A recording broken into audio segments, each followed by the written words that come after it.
नमस्कार दोस्तों। तो बांग्लादेश में हालात और ज़्यादा ख़राब हो गए हैं। आपने पिछले महीने भी देखा होगा कि बांग्लादेश में बहुत बड़े लेवल पर स्टूडेंट प्रोटेस्ट हुए थे और स्टूडेंट प्रोटेस्ट का जो रीज़न था वो सिंपल था कि कोटा सिस्टम के खिलाफ जो स्टूडेंट्स हैं वो रोड पर आए और उन्होंने वो प्रोटेस्ट किए। अब उस प्रोटेस्ट में शेख हसीना की सरकार के ऊपर बहुत ज़्यादा कई सारे इल्ज़ाम लगे। पहला इल्ज़ाम तो ये लगा कि शेख हसीना जो है, और दुनिया के सामने भी ये सारी चीज़ें आई, यूएन चीफ का भी स्टेटमेंट आया उसके ऊपर, जो ह्यूमन राइट्स के लिए जो ग्रुप्स काम कर रहे थे बांग्लादेश में, जितने भी इंटरनेशनल ग्रुप्स, उनके स्टेटमेंट्स आए वहाँ पर। तो पहली बार दुनिया के सामने ये चीज़ आई कि शेख हसीना एक बड़ी अथॉरिटेरियन टाइप की लीडर हैं। उन प्रोटेस्ट ने इस चीज़ को बहुत ज़्यादा उजागर कर दिया। स्टूडेंट्स आए थे, पीसफुल प्रोटेस्ट कर रहे थे। शेख हसीना की सरकार ने जिस तरीके से उस प्रोटेस्ट को हैंडल किया, कहते हैं कि उसकी वजह से क्या हुआ कि वो प्रोटेस्ट बहुत ज़्यादा वायलेंट हो गए। पिछले महीने जो प्रोटेस्ट हुए थे, जो रिपोर्टेड नंबर्स ऑफ डेथ उस प्रोटेस्ट में आई, वो कहा गया कि 300 स्टूडेंट्स की कम से कम उसमें डेथ हुई है। कम से कम 100 के अराउंड जो है वो पुलिस पर्सनल्स या मिलिट्री पर्सनल्स की उसमें डेथ हुई है और 500 से भी ज़्यादा लोग उस पूरे प्रोटेस्ट में घायल हुए हैं।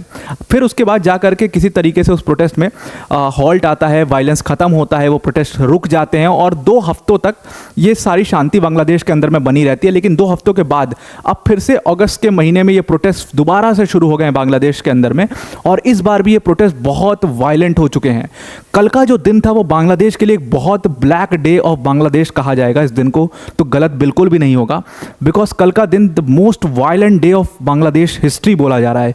कहा जा रहा है कि सिर्फ एक दिन में कम से कम 100 लोगों की, कम से कम 99 रिपोर्टेड नंबर है इसमें, कम से कम 99 लोगों की डेथ सिर्फ और सिर्फ संडे यानी कि कल के दिन हुई है बांग्लादेश के अंदर में, और ये 99 के 99 प्रोटेस्टर्स थे।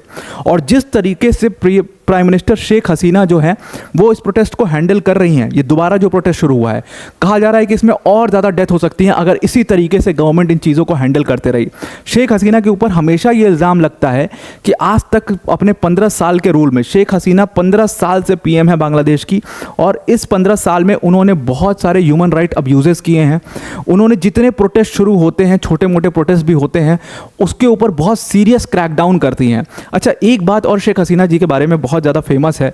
कहा यह जाता है कि शेख हसीना जी पुलिस पर्सनल पे बहुत बिलीव नहीं करती हैं अपने, उनको यकीन नहीं होता पुलिस पर्सनल पे, और इसीलिए वो हर छोटे प्रोटेस्ट में भी मिलिट्री का यूज़ कर देती हैं, क्योंकि मिलिट्री उनके बहुत ज़्यादा कंट्रोल में रहती है। इसलिए मिलिट्री का यूज़ करके वो उस प्रोटेस्ट को क्रैक डाउन करने की कोशिश करती हैं। और ऐसा आज से नहीं हो रहा है, ऐसे पिछले 15 सालों से हो रहा है, लेकिन अब ये सारी चीज़ें लोगों की नज़र में जा रही हैं और इसीलिए प्रोटेस्ट जो है बहुत ज़्यादा वायलेंट हो जाते हैं। जैसे आपने पिछले महीने देखा होगा जो स्टूडेंट प्रोटेस्ट हुए थे, उस प्रोटेस्ट में क्या हुआ था कि वहाँ पर भी पहले पीसफुल प्रोटेस्ट हुए, कैंडल मार्च निकाला गया, बाकायदे लोग पीसफुली रोड पर ढाका यूनिवर्सिटी के सामने बैठे रहे, ये सारी चीज़ें चल रही थी। लेकिन अचानक से उसमें क्या होता है कि उसमें मिलिट्री लगाई जाती है और मिलिट्री के ऊपर इल्ज़ाम था कि मिलिट्री ने गोली चला दी थी। एक न्यूज़ बिल्डिंग थी जो स्टेट न्यूज़ एजेंसी है वहाँ की, उसकी जो बिल्डिंग थी उसकी बहुत बड़ी कंट्रोवर्सी है। कहा जाता है कि वो बिल्डिंग के बाहर पुलिस ने गोली चला दी प्रोटेस्टर्स के ऊपर, जिसमें से 2 प्रोटेस्टर्स की जान चली गई और वो स्टूडेंट्स थे।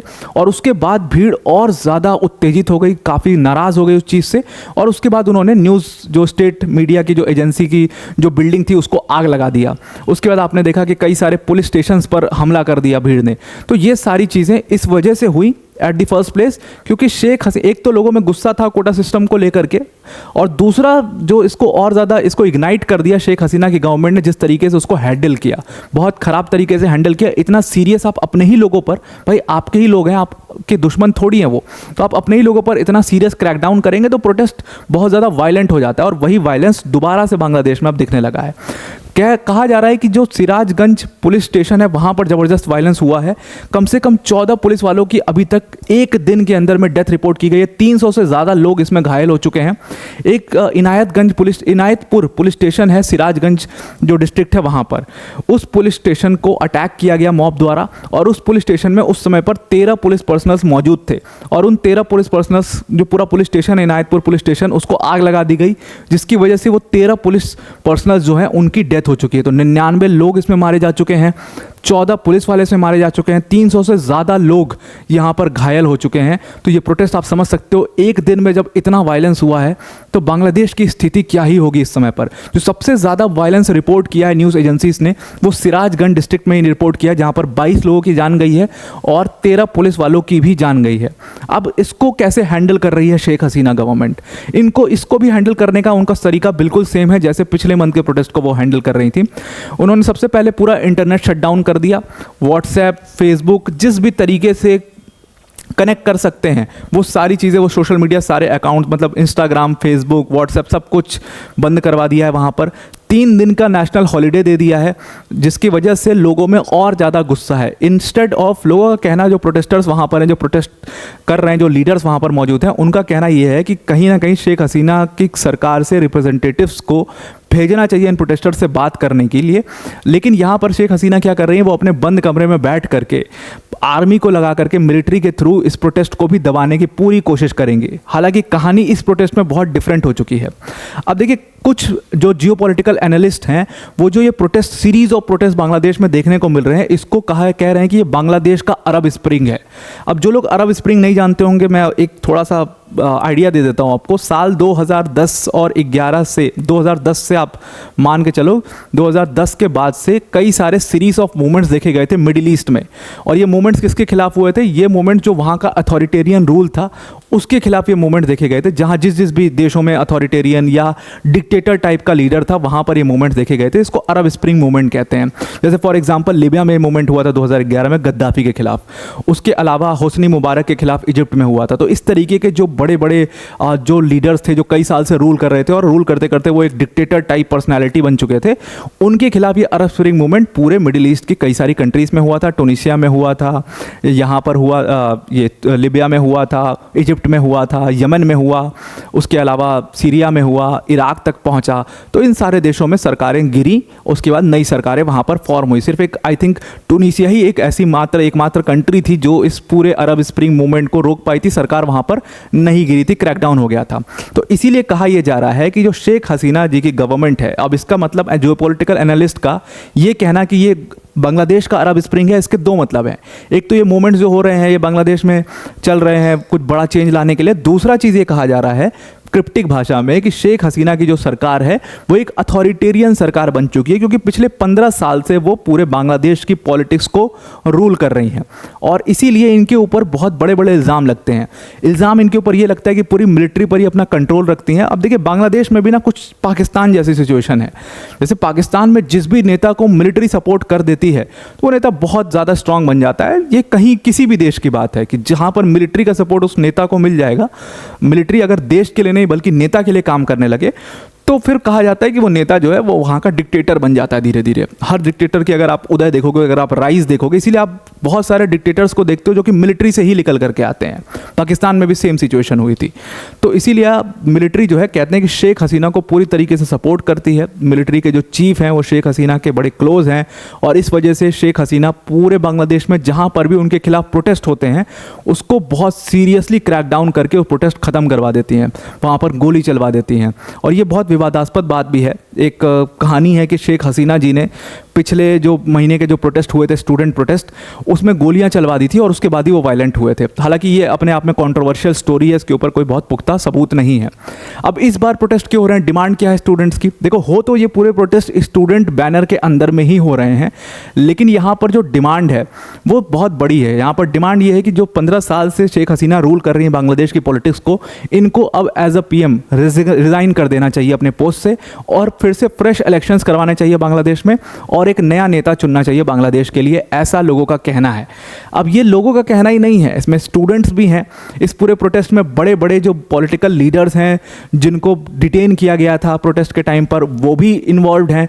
उसके अलावा बड़े बड़े जितने TV stars, movie stars Bangladesh के जो हैं, वो सारे लोग साथ आकर के प्रोटेस्ट कर रहे हैं और शेख हसीना का रेजिग्नेशन डिमांड कर रहे हैं। और इसीलिए कहा जा रहा है कि अब शेख हसीना की जो गवर्नमेंट है उसके ऊपर काफ़ी ज़्यादा खतरा मंडराने लगा है। प्रोटेस्ट के जो बहुत बड़े नेता है आसिफ महमूद, जिनको पिछले महीने डिटेन भी कर लिया गया था, उन्होंने बाकायदे अपने फेसबुक से एक बात लिखी। उन्होंने कहा कि एज अ बांग्लादेशी आपको सारे हथियार जुटा लेने चाहिए, आपको बैम्बू स्टिक्स तैयार रखना चाहिए और बांग्लादेश को लिबरेट करने के लिए ये हमारा मूवमेंट शुरू हो चुका है। तो यहाँ पर बांग्लादेश को लिबरेट करने जैसी जब बड़ी बड़ी बातें की जाने लगी तो आप समझ जाइए कि वहाँ की सरकार बहुत ज़्यादा खतरे में है। लेकिन आखिर शेख हसीना इतनी पावरफुल बन कैसे गई? आपने शायद शेख हसीना के बारे में बहुत ज़्यादा नहीं सुना होगा कि वो इतनी अथॉरिटेरियन, आपने जैसे चाइना में जी जिनपिंग का सुना कि वो बहुत अथॉरिटेरियन है, वो सेकंड लेवल और थर्ड लेवल ऑफ लीडरशिप को पनपने नहीं देते हैं चाइना में, और इसीलिए वो इतने सालों तक वो प्रेसिडेंट बने रहे, उन्होंने अपनी पावर होल्ड की। ये सारी चीज़ें आपने सुनी होंगी। प्रीमियर जो है उतना स्ट्रांग नहीं हो पाता है। बट शेख हसीना इतनी स्ट्रांग कैसे बन गई? शेख हसीना का स्ट्रांग बनने का रीज़न मैंने आपको पहला रीज़न बता दिया था कि एक तो मिलिट्री का सपोर्ट कहा जाता है उनके पास आ गया था, और दूसरी चीज़ ये थी कि जो रिसेंट इलेक्शंस हुए थे बांग्लादेश के अंदर में, वहाँ पर जो दूसरी बड़ी पार्टी है बांग्लादेश की, जिसको बांग्लादेशी नेशनलिस्ट पार्टी यानी कि BNP कहते हैं, और जो सबसे आर्च राइवल हैं शेख हसीना की बांग्लादेश की पॉलिटिक्स में, वो हैं खालिदा जिया। तो BNP पार्टी ने बहुत बड़े बड़े इल्ज़ाम शेख हसीना के ऊपर लगाए कि इन्होंने उन BNP पार्टी के बड़े बड़े नेताओं को जेल में भर दिया इलेक्शन से पहले, इलेक्शन में BNP पार्टी को नुकसान पहुंचाने की कोशिश करी है, लोगों को मरवाया है। ऐसे बड़े बड़े इल्ज़ाम इन पर लगाए गए, केसेस भी किए गए शेख हसीना जी पर।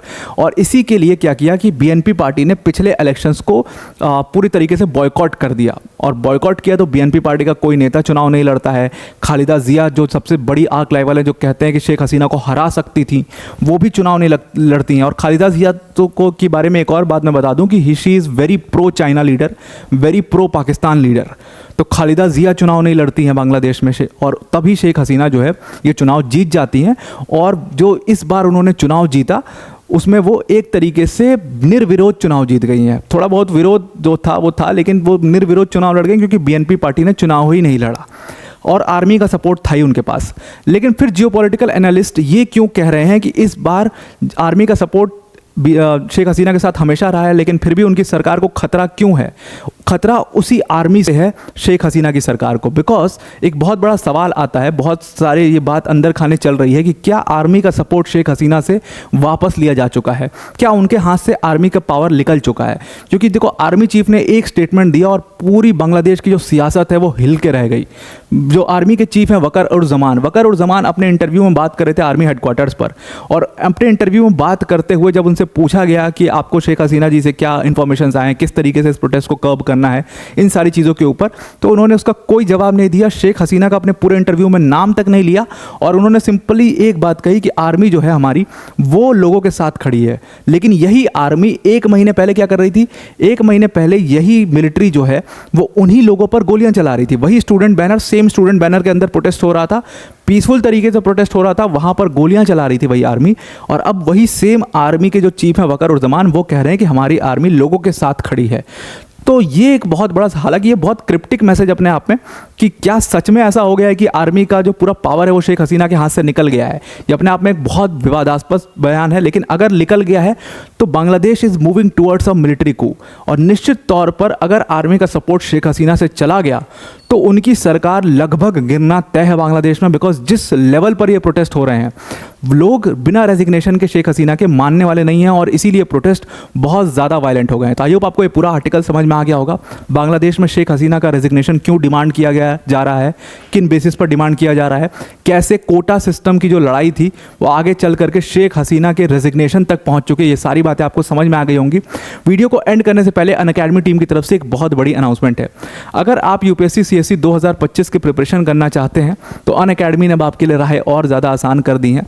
मतलब जिस UPSC CSE की प्रिपरेशन में आपके 1.5 लाख 2 लाख तक रुपए खर्च हो जाते थे, उसमें अनअकैडमी ने बिगेस्ट एवर प्राइस ड्रॉप करके उस 15 मंथ्स के सब्सक्रिप्शन की फीस सिर्फ और सिर्फ 29,999 कर दी है। इस कोर्स फीस में आपको इंडिया के टॉप फैकल्टीज जैसे मृणाल सर, प्रतीक सर, सुदर्शन सर जैसी फैकल्टीज पढ़ा रही होंगी। उसके साथ साथ 1-to-1 मेंटोरशिप भी आपको मिलेगा। उसके अलावा आप जितने भी मेंस के आंसर्स लिखते हो सबका इवैल्यूएशन मिलेगा। अगर आपको कोई डाउट है, स्पेसिफिक डाउट सेशंस होंगे, ये सारी चीज़ें आपको अनअकैडमी के प्लेटफॉर्म पर मिलेंगी। इस प्राइस में आपको मल्टीपल बैचेस मिलेंगे। आप जिस बैच से चाहो उस बैच से पढ़ सकते हो। इंग्लिश मीडियम का बैच है, इंग्लिश मीडियम का बैच है, हिंदी मीडियम का बैच है, सारे बैचेस आपको सिर्फ इस प्राइस में मिलेंगे। अगर आप चाहते हो इस प्राइस में इस कोर्स को अवेल करना, इस डिस्काउंटेड प्राइस में, तो डिस्क्रिप्शन में हमने एक लिंक दिया, उस लिंक पर क्लिक करिएगा और जहाँ पर यूज़ कोड का ऑप्शन है वहाँ पर आप APYT10 यूज़ करिएगा तो आप इस कोर्स को अवेल कर पाएंगे। तो आइए आपको ये बांग्लादेश की पॉलिटिक्स का पूरा वीडियो, बांग्लादेश में किस तरीके से ये प्रोटेस्ट चल रहा है, ये सारी चीज़ें समझ में आ गई होंगी। आज के लिए इतना ही। Thank you and have a nice day.